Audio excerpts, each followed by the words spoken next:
Welcome to the Hired Geek Podcast, where we explore the impact of EdTech on the student experience with engaging, fun, and relevant conversations that honor the wide range of work happening all across the higher ed ecosystem. I'm your host, Dustin Ramsdell, Community Engagement Lead at Pathify. Join me every week for discussions with some of the best minds in education technology. The Hired Geek Podcast is a proud member of the Enrollify Podcast Network, a robust collection of shows designed to help higher education professionals like you grow every day. Explore all of our other shows at enrollify.org or check out some of my personal favorites linked in the show notes below. Enrollify is made possible by Element 451, the leading AI-powered all-in-one student engagement platform helping institutions create meaningful, personalized, and engaging interactions with students. Learn more at element451.com.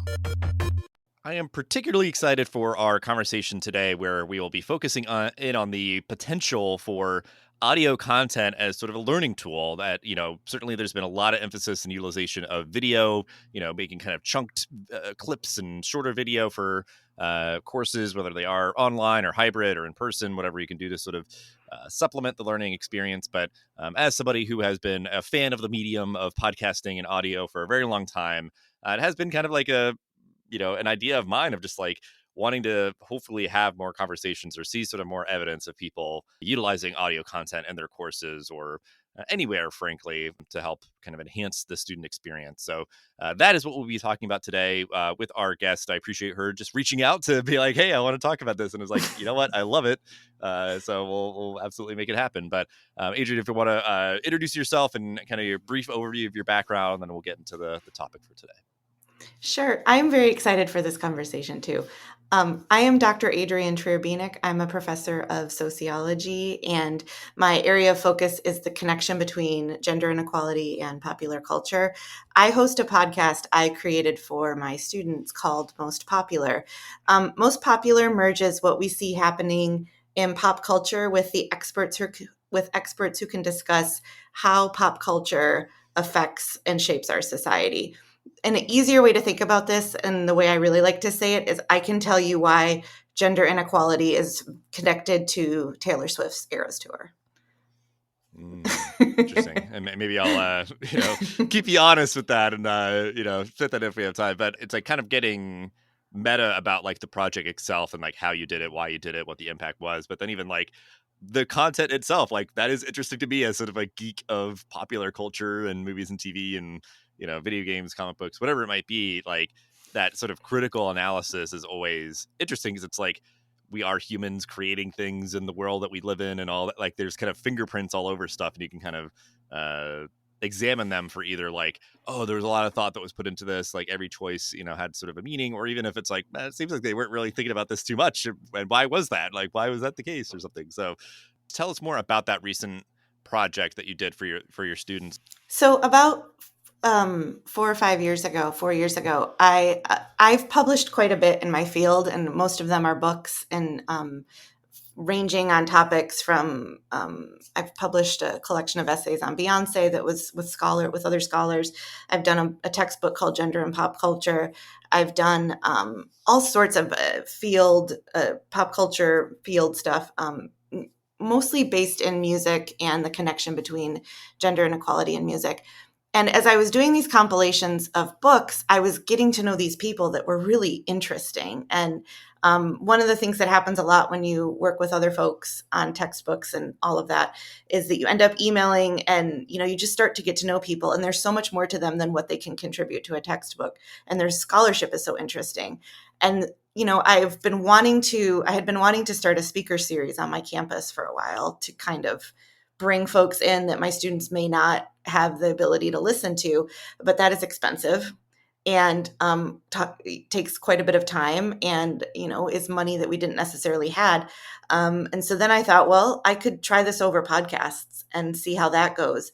And I started with just 6 scholars that I knew kind of more personally and uploaded it and used it as an assignment, like as a pilot, one for a summer class, just to see if it would even be something the students were interested in. And Most Popular became the most popular thing that they talked about. Like it was literally the thing that they kept saying, we like this the best. Like this is the thing we like the best. And they started giving me ideas of who they would want to talk to and topics they would want to cover. And it just sort of snowballed from there. And so every time I sort of did a piece of scholarly work with other scholars, I would keep a list of which folks would be great for being on the podcast and the students would respond well to. That said, I have to say, I knew nothing about podcasting when I started. I had to teach myself a lot while I was teaching other people about the topics that we were covering. Yeah, and I guess those mechanics, because I feel like there would certainly be a fork in the road, because I think there is, like you're saying, like kind of the lingo or the mechanics of publishing a podcast so it's out on all the like different players and those sort of things. Like sometimes that's a deterrent enough for people. I think it's just like I don't know if this is worth it or whatever. And there's a version where people are doing a podcast where it is just embedding audio content into a course, nobody else ever sees it or whatever, and I think that can be fine. But I think in terms of like how you accomplish this, like you had to learn those things, you pursued that route to make it more widely available. Well, like write papers for courses and do all these sort of like amazing things, and then like nobody else gets to ever see them. Like that idea that you certainly are in that position as a faculty member to understand how it works to like get your work published and everything. But just talk a little bit about like how you did it. That idea of like there's things you had to learn. How did you learn them? How did you sort of motivate yourself for that process? And we'll start there, because I think you alluded to sort of like how you chose the people and what you talked about and all those sort of things. Yeah, I had to first learn how to actually record. And so I was using Skype Voice. And at the time, I had an older Mac. So I forget what the software was that you installed with Skype Voice that would allow you to record. And that was great. And then the pandemic happened and we were all stuck at home. And my institution got a subscription to Zoom. So I switched over to Zoom. I like both of them. They work equally as well for me. I like Zoom because I can see the person while I'm talking to them. But that was like the first thing was, what software do I need to use? What is the, just basic stuff of how to record these things. And then I learned very quickly things like how to control the sound around me. Like I would sit in my closet because it would be the place where the sound would be the best. What kind of microphones to buy. Like I have a Yeti Pro that I purchased. How to create literally we're talking, when I say I had to learn everything, how to create a website, which I had my own website, but I did not have any idea how you put audio stuff on a website, how to learn iTunes and how to learn like the game of this is how you get to submit stuff. This is how long it takes for them to approve it, not approve it. Creating an RSS feed through SoundCloud was a big one. And then things like I had to learn how to create graphics.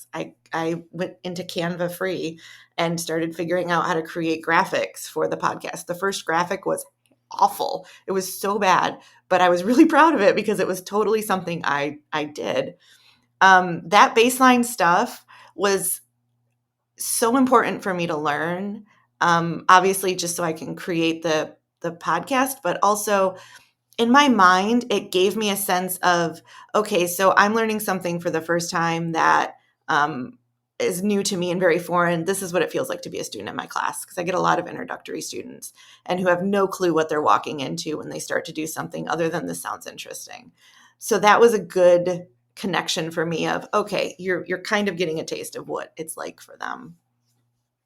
Acknowledging that like vulnerability of like, I literally am starting from like ground zero and building upon that. And I think just the reassurance or advice for other people that might pursue something like this is like, you did the sort of like version 1.0, like you just made a basic graphic, I don't know if you like started with the Yeti mic or not, whatever, the idea of just sort of like, I'll build upon, each thing as I go on. Because I tell people that a lot too, is that like, you don't even need to invest a huge amount of money to like have it sound good or look good and all that. So it's like, start somewhere and then just like build upon it. It's just sort of like, okay, well, like if you're not going to do video, obviously you don't need to worry about getting like a webcam or any of that. Like just get a nice mic and then go from there. And then you could get more sophisticated recording software, or more sophisticated editing software, or then like upgrade to video. And then like, you don't have to do all that all at once, like, because that would be so much to sort of learn and manage all at the same time. But I feel like it's all kind of front loaded, because then like once you get the feed set up and everything's plugged in and all that, like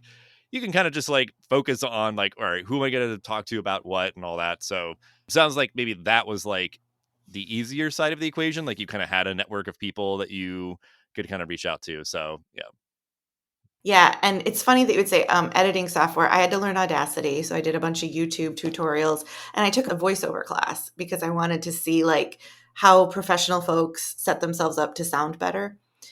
So I, did those things. But yeah, finding people seems like the easy part. And honestly, a lot of folks are just excited that you are interested in what they do. Sometimes research happens in a vacuum. A lot of times research happens in a vacuum. And so for someone to say, like, let's talk about what you do and put it out there for other folks to listen to is pretty exciting. And I've also made a cognizant effort that it's not just scholars, that I find experts in all sorts of fields. So I've talked to people who run nonprofits, people who have run for political office. I have a friend who was voted Miss Wheelchair Michigan in 2016. So we talked about being a beauty queen and what that meant for having a disability. And it's for me, it's finding the folks is not hard. The tech part is easy at this point too. Just so you know, I've moved past that hump. Yeah, well, that's a good reassurance for other folks who might be kind of pushing through that kind of front-loaded hurdle. Is yeah, like it absolutely gets easier, and then like I said, it's like it'll get easier, and then it can get like higher quality, like as you sort of get into Yeah. that rhythm and cadence and consistency, which again can look however you want it. Especially in this sort of environment, if you're sort of doing something that you're going to parlay into a course, it could be like, I'm just going to do like a series of episodes each semester, and then like take the summers Yep. off, or do whatever, like just kind of chunk out, the quote unquote seasons of episodes, so that you don't have to like, oh, I'm going to do like episodes every single week for most of the year, like 50 episodes, and just make that kind of commitment. It's like, commit to whatever feels sustainable for you, because like this should be, like you said, like enjoyable. Like you're going to have people that are super passionate about something, enjoy talking about it, and hopefully, you know, you have like, and it sounds like you did too, like the freedom to pursue what felt relevant for each up. Like you weren't sort of being dictated to do anything any particular way for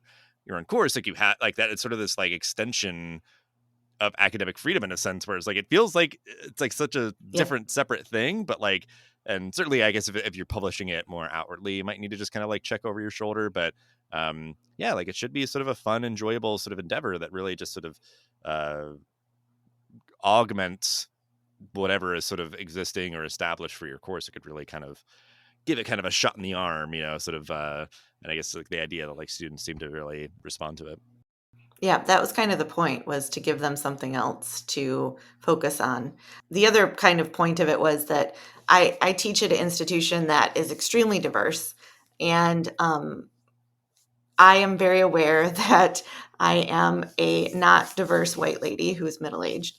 And so I knew that I was going to need to bring in ways for them to connect to material through folks that maybe they wouldn't normally be exposed to. So by bringing in this cast of folks that is from all aspects of academia and nonprofits and all of that, I can present them with people who are experts in fields that maybe look like them, maybe are from similar backgrounds. I've currently got the most popular of my most popular podcasts is with my friend who is an anthropologist at Virginia Tech, and he studies the anthropology of hip hop and looks at the historical part of hip hop through an anthropological perspective.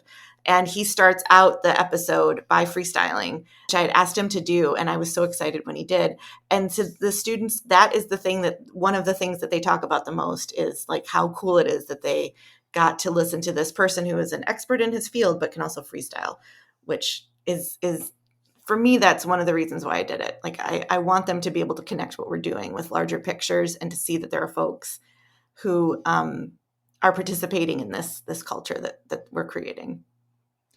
Yeah, like it's just sort of irreplaceable, I guess, for a Beyonce reference. For the other things, that like you could, in theory, I'm sure somebody would be like, well, couldn't they just like give you maybe like anecdotes or a story, and you basically kind of just like share it out? And it's like, that's kind of like a stretch of the idea. Like you just can't match that ability, like you like that person firsthand talking about their experience, and like Yep. anything like that. It's the idea, like, yeah, like I could try to just kind of channel it, their spirit, or what they would talk about if they were here or whatever. But yeah, like it's such a great vehicle for bringing in diverse perspectives and lived experiences and all of that. So I think that kind of checks like yet another box, like many Yep. boxes that are checked by this sort of endeavor and everything. And I guess like twofold question. I'm just sort of like, what inspired you to do this? Like, are you like a fan of the media? Like, are you a big podcast fan? You felt like, like maybe this is a good opportunity to like dive in, or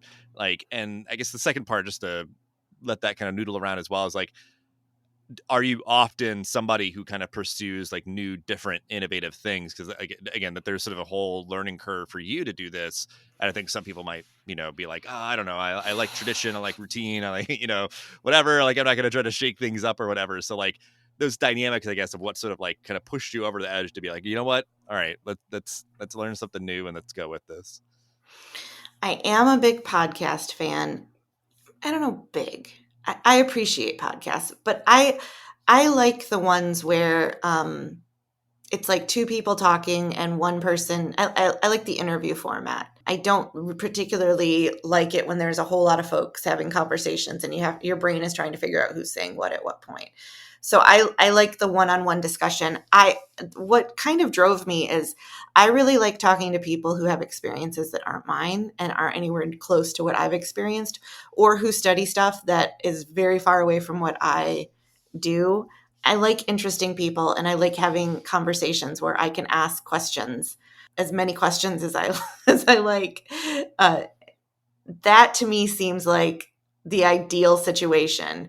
Um, I prefer this one-on-one discussion format, and the few times that I have kind of dived into, one of the things I did to challenge myself was I dove into multi interviews in an episode where I went in and edited a whole bunch of folks that I interviewed separately, and then I brought them together and tried to make a multi episode. And it worked okay. It was fine, but it felt kind of all over the place to me and not as organic as just a conversation that two folks are having. So that's my preference, and that's what I've brought in. And when I've asked the students what they like, this is what they prefer too, just two people having a conversation. They also tell me I don't talk enough, that I should like give my opinion more. But I'm like, that's not my point. My point is to learn from this other person. That Right. Yeah. yeah, that is an art form, because I think there's people where it's like, okay, this show is clearly a just thing to Their stroke your thoughts. Yeah. ego, and it's Yeah. like, aren't you the person that should be asking the questions? You're talking more than your Right. guest, where like you're like being like, hey, like look at us, we have this person on the show, and it's like I barely heard from them. Like I'm like amazingly or sort of incredibly self-conscious, where like I'm trying to add the little dose, but like just the right little pinch. Like I really don't want to be overstepping, but and those are things that you kind of learn. But I think even that idea of like you took a leap to do something new, like you felt sort of inspired, you knew sort of a model of what you enjoy, and even then when you like started doing it, you got the feedback to kind of reinforce that. But like uh that's like I'll talk with people about that a lot, because they're like, oh, like I don't know, maybe I'll start a podcast, but like how should I do it? Or it was like, what shows do you like kind Hmm. of model, like kind of follow your role models and do that, and then like that'll be easy to sort of have something in your mind's eye to kind of build around. That's again another good piece of advice, is if somebody's just like, oh, I don't know, like it feels like it'd be too hard or like something to pursue, is that like it's like, again, there's that initial hurdle and all that. It's going to get easier, and like once you figure out like the format, because it's like I've done interview shows for years and years and years, but like it still feels fresh. It's new people talking about new things, or at least even like who I am now versus who I was 6 years ago or something, like is different. So Right. that's adding a different dynamic to it. But that sort of has me segue to my next question, is just sort of from your experience doing this, seeing the impact, and being able to integrate this to your courses and everything. What advice would you give to other faculty or even staff members or anybody to like better connect with their students if they're thinking about doing something like this in particular, or just sort of the idea of like pursuing new, different, innovative, ways to enhance student experiences or anything? Like, if you want to get kind of just more meta about like trying something new, advice there, or or I guess advice about like starting a podcast to create sort of audio content for learning, or so take Yeah. that as you will.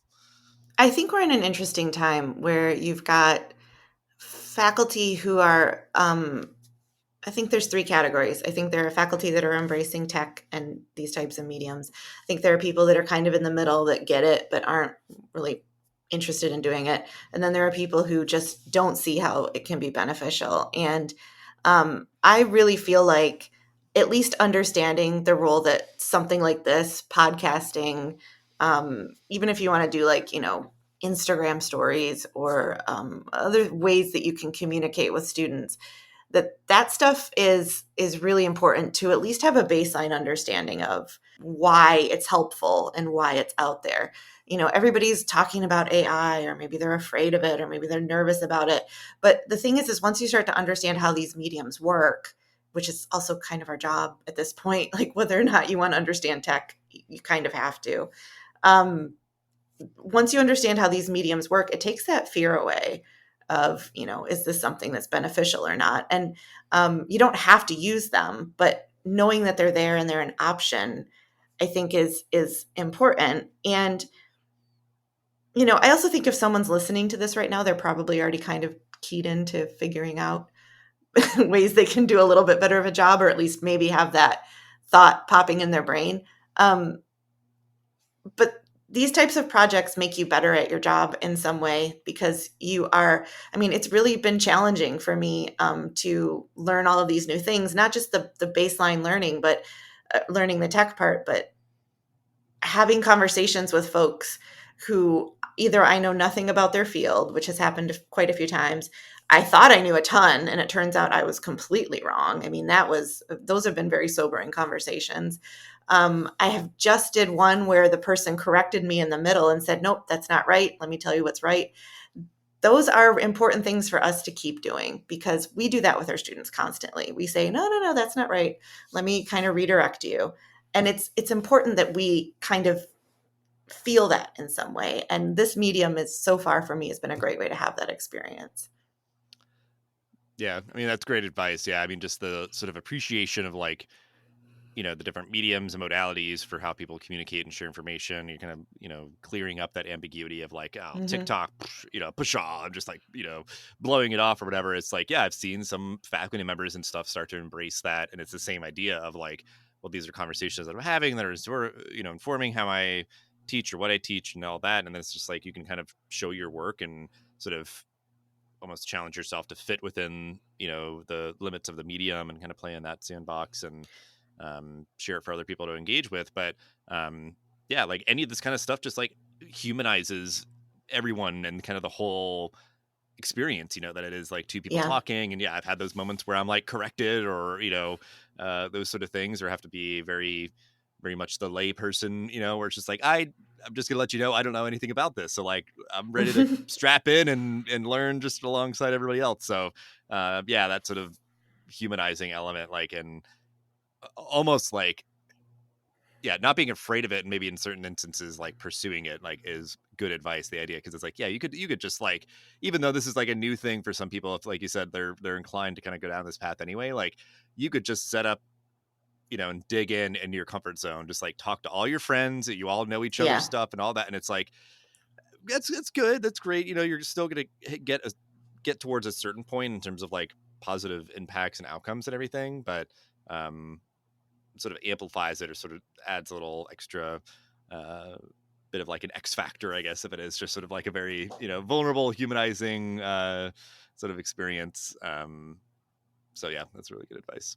And the other thing, I think, just kind of building on what you're saying, is I think, like you're saying, like it behooves people, faculty members, staff members, everybody nowadays to be aware of these tools or, platforms and everything else. Like anything else of sort of what you're seeing on the horizon, I guess, like uh and whether it's just sort of like for your own work or just sort of holistically for higher education, just like, you're doing something that to me feels sort of novel and new and important, and just even again the sort of lessons learned from an experience like that hopefully can inform folks like yourself, to be more comfortable to like, learn about AI or whatever the next thing Yeah. is and all that. So like, yeah, just what do you see on the horizon? It's funny that you said TikTok. I don't have a TikTok because I tried it and it made me feel a little nuts with the constant flipping. But I understand the relevance of it. And a lot of people can end up uploading it to Instagram anyway. So I cannot tell you how many times students have said to me, I'll bring up something that's happened in the news or something that's happening, around the world. And they'll go, oh yeah, I saw that on TikTok. I've seen a whole bunch of TikToks about that. That's something that's been trending for a while. To discount that part of what we could use that for to benefit what we do would just kind of seem silly to me. That even if you're not using TikTok or social media or podcast or whatever, even if you're not using those things, at least have an understanding that it's not, it's not a bunch of, I mean, sometimes it can be a bunch of people watching nonsense. I mean, my Instagram feed is all like golden retrievers at this point, but it is a really interesting place for them to get information. And it's probably where they're getting more information than we realize. And to discount it and say like, it's social media, it's not real, it's not factual. There's actually a lot of legit, really awesome stuff out there on there that people are doing and are trying to do what I've been doing with this podcast, but on social media, trying to make things accessible to folks.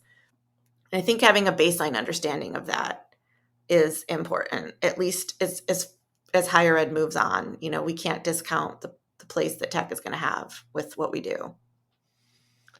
Yeah, because I have a TikTok. I do enjoy the platform. I mean, I think exactly the idea that like people are saying they're getting more of their news from there. And I think with these sort of I think it's fair to say sort of implosion of Twitter/X. That used to be the sort of just like constant feed of like news, what's going on, what are people saying about it. It's like TikTok is almost like filling that void of just sort of like, Mm-hmm. and obviously, yeah, it's very much like where things are going of the short form video, but it often like the ones that are super successful is just like a person just filming themselves talking about something, reacting to something, stitching, Yep. duetting, whatever. And like, so like that idea of like humanizing or whatever, it's like, yeah, people are, responding to this platform and the way that it's sort of evolved of like, it's people talking about the news, reacting to the news, sharing their perspectives or whatever else. And, it's not as if Twitter before was perfect in terms of like misinformation and all that. Like that idea of like, I guess what I'm sort of resonating with or sort of hearing from what you're saying is like, these things are going away. We need to understand them. We need to appreciate them and sort of in whatever ways we can, certainly in your avenue, like sort of sociology and just, human beings and their development, how they interact and all this kind of stuff, like trying to incorporate maybe like aspects of like digital literacy and things like that, because like people's real lives are impacted by these digital spaces and all these sort of Mm-hmm. things. So it's just sort of like, yeah, we Yep. have to understand what they are, how people use them, why they use them, and all that. And it's like, well, yeah, and like, and podcasting too. It's like, well, like, what do people like about this so much? Like, why, it's this very ascendant over the past couple of decades, like, medium. Final thought or call to action on this topic to end the episode. So the floor is yours. I would say that finding new ways to bring information to students, especially if you're on a campus like mine where it's extremely diverse, there's not a ton of funding to bring in outside guests or outside speakers, that this avenue is a really interesting and kind of fun way to do it. Most people have 30 minutes to talk to you over Zoom or whatever your platform is, Skype, whatever. And the worst that they can say is no. But to be honest, I've had probably 99% yes from folks when I've asked them. And this is everything from people I know to people that I've never met and I just think are interesting and want to talk to. So, especially if you're looking for a way to bring in folks into your classroom as guest lecturers or whatever, however you want to frame it, this is a really good way to do it. It makes it accessible to the students. They can listen to it at 2 times speed, which they tell me they do all the time. And they can kind of, it's different than like assigning or reading or something. They can pop it in their earbuds. They can listen to it while they go through their day. And it still gets information, the information you want to get across, just in a way that's really accessible to them. And with accessibility, one of the things I forgot to mention that I did learn is if you do this and you present it to students, to get yourself a transcription software for students who are deaf or hard of hearing so that you have transcripts available for folks, and also for students who are ESL and English may not be quite something they're comfortable with yet. That was a hard lesson I learned when I had a student who was from Vietnam and was just like, I'm only getting half of what you're talking about. And I had to figure out transcription software, which was not that hard, and then upload a bunch of transcripts for him through Google Docs. So, those types of things to keep in mind. But this is a really great medium to bring stuff in that you may not bring information in that you may not have had access to before.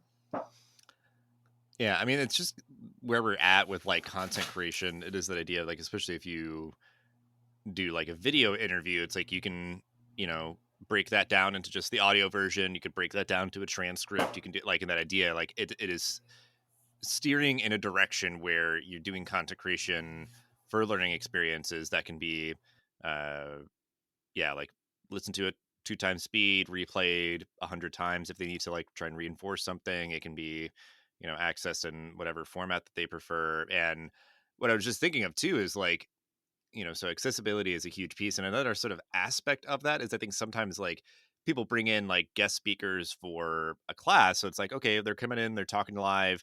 But if it's like, well, sorry if you had to miss that one class because of any number of reasons or whatever, then it's like, so even just thinking in that where I just love any opportunity for like, if it is even like a campus wide event, you have like an amazing person coming, whatever. It's like, all right, let's live stream it. So like either in the room there, you can watch it live. You could watch it live from your home if you're like an online student or commuter student. And then we're going to like take that piece of content and have it on demand. So then you can like watch it back later if you just could not, you're working, at that time. So it's like kind of that idea of wherever you are, however you prefer, whatever your needs are, you have the access that you need to have great experiences on campus and in your courses and everything else. So it's a great mindset. I appreciate you sharing that all the ways that you were able to kind of push through this learning experience for yourself and achieve something really cool and really awesome. And, especially it being audio content in particular is just, warms my heart. So we'll certainly have ways to connect with you and keep that conversation going. But just thank you so much for your time and all the great work you do. Thank you for having me. This is fun.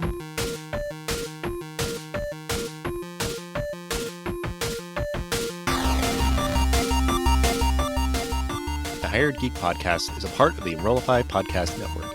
If you like this podcast, chances you'll like all the other Enrollify shows too.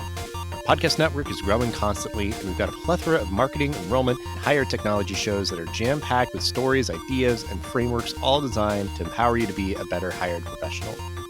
Our shows help you find your next big idea and feature a selection of the industry's best as your host. Learn from people like Jamie Hunt, Seth Odell, Dave Kibbolds, and Eddie Francis, as well as so many other of your favorite leaders in higher education. Enrollify is made possible by the support of Element 451, the leading AI-powered, all-in-one student engagement platform helping institutions create meaningful, personalized, engaging interactions with students. Learn more at element451.com.